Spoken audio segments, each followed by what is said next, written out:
despite the turbulent tape we have in the markets. But December 17th is Wright Brothers Day. And we got to give a huge shout out to the Wright Brothers, right? Because this flight really launched modern aviation. Took flight in Kitty Hawk, North Carolina. The aircraft traveled 120 feet and lasted 12 seconds. And just look at the joy these men have seeing their dreams come true. You know, these guys were just some bike mechanics, figured out how to launch themselves in the air. We got to absolutely tip our cap to these guys. Who knows if we would have eVTOLs today without the Wright brothers?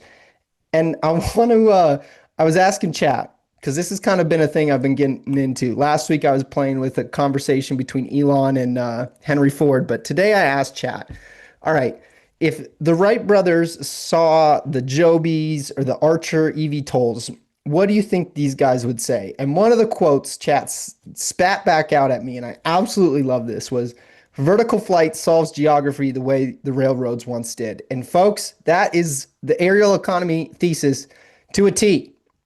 Let me say it again. Vertical flight solves geography the way the railroads once did.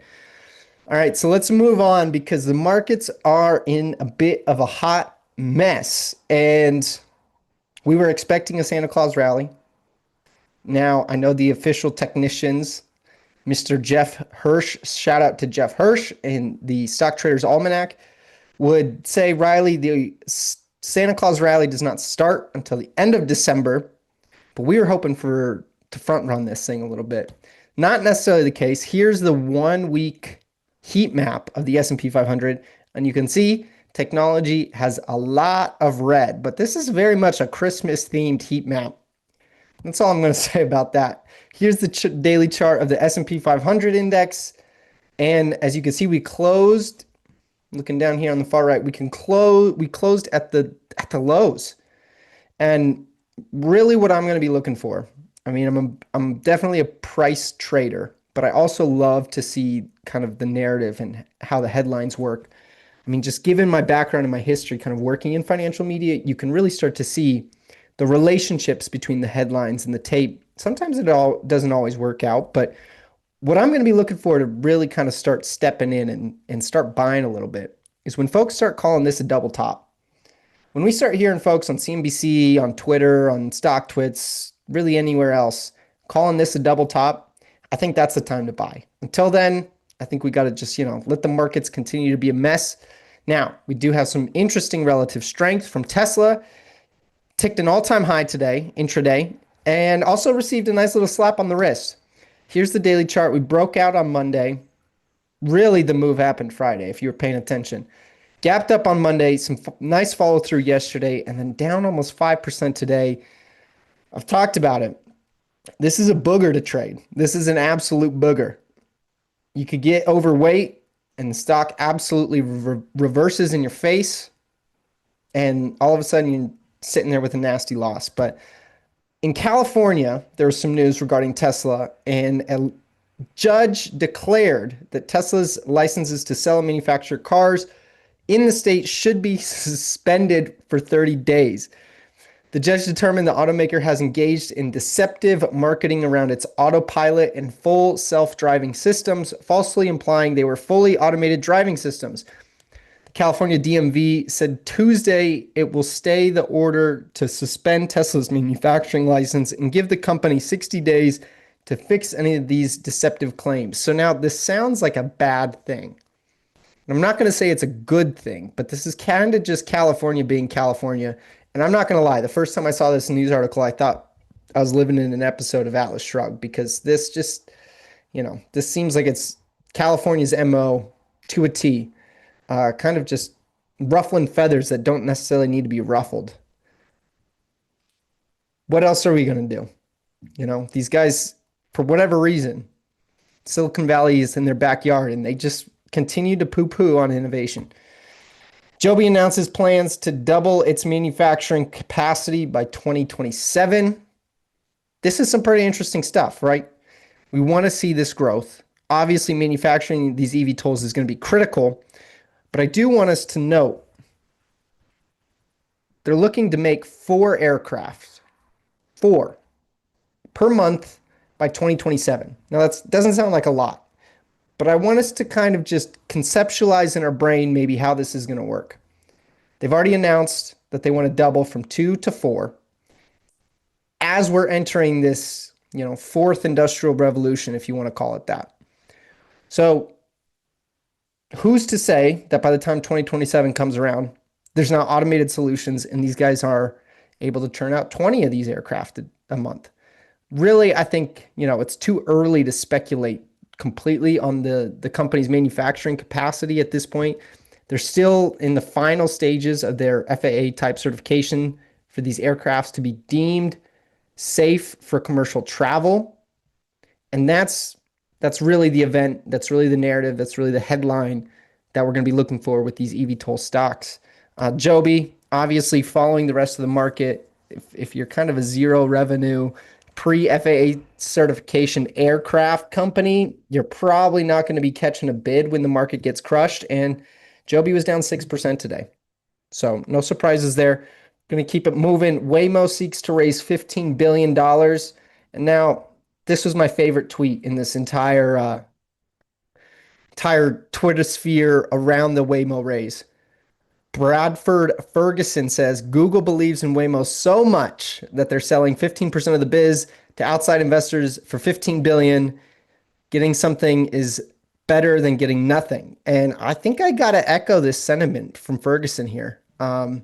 If Waymo was really a golden goose for Google, these guys have plenty of cash. Are they going to be looking to dilute themselves on the cap table and raise outside funds? I don't think so.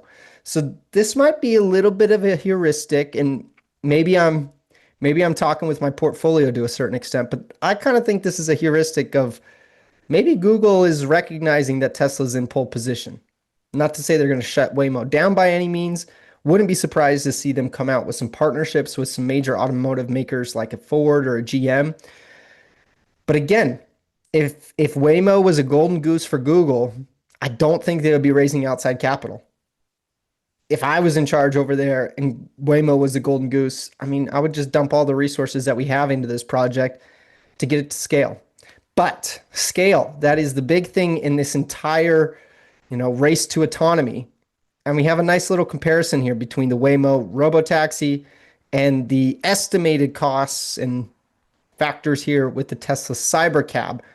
You can see the unit build costs between 130 and 200,000 for Waymo versus 20 to 40,000 for Tesla. I think that right there is the number you got to be keeping an eye on. Now, if Waymo gets this thing down to what? 60,000, 70,000, even 80,000, it might get a little bit interesting. But until then, I think you got to keep your eye on Tesla. You got to continue to keep your eye on Tesla. These guys have proven full self-driving 14.2, is that the latest update, is working. It's hard to find negative social sentiment around the latest software update with full self-driving. And then this last thing here, tech approach. Now, some folks may look at this as redundancy in favor of Waymo with LiDAR, radar, and detailed maps, whereas Tesla's using their camera-only AI vision approach. But what did Da Vinci once say? Simplicity is the ultimate sophistication. Kind of think Tesla's approach of vision only might be more simple, might be the path forward. Jared Isaacman is in. Just today, maybe about an hour ago, the U.S. Senate officially confirmed Jared Isaacman as the new head of NASA. And at just 42 years old, he is the youngest person in history to lead the agency. We have this nice image of the Senate floor. Check that out. 53 in favor.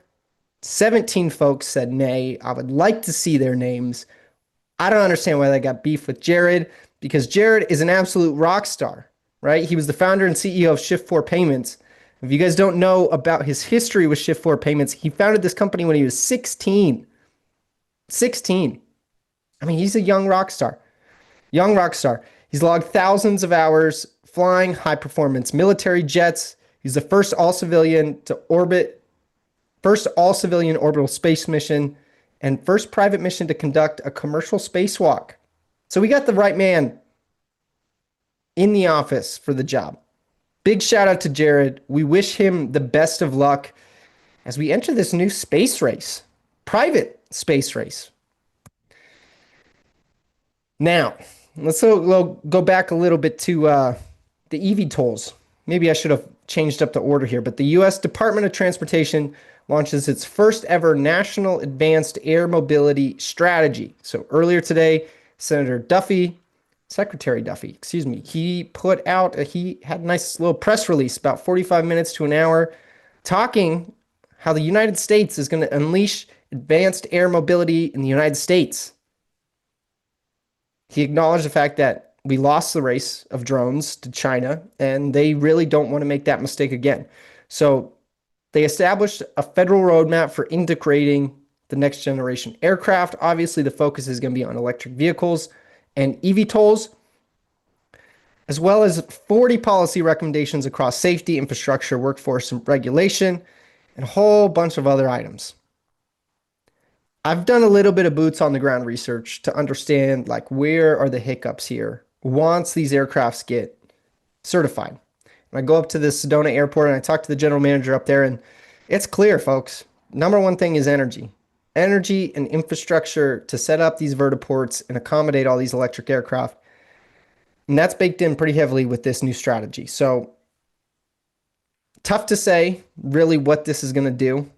I think you got to take everything you read from the White House, I mean, really anywhere, with a grain of salt at this point. But we love to see that they're actually paying attention. And, you know, how about that? It's on the same day as as Wright Brothers Day. You know, you can't make this stuff up. You can't make this stuff up. I want to talk about some nuclear news, a little bit of sad nuclear news. MIT scientist Nero Lorino was tragically murdered in his home on Monday night. And this man was the senior nuclear fusion and plasma physics researcher at MIT, the director of MIT's Plasma Science and Fusion Center. And it's a tough thing to see.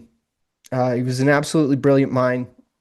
I highly recommend, if folks are unfamiliar with this story, to just go take a look on Twitter and, I mean, trying to find some credible sources to find some tweets and understand. But this man was a pioneer, and it was tragic to see what happened to him. The suspect is still at large.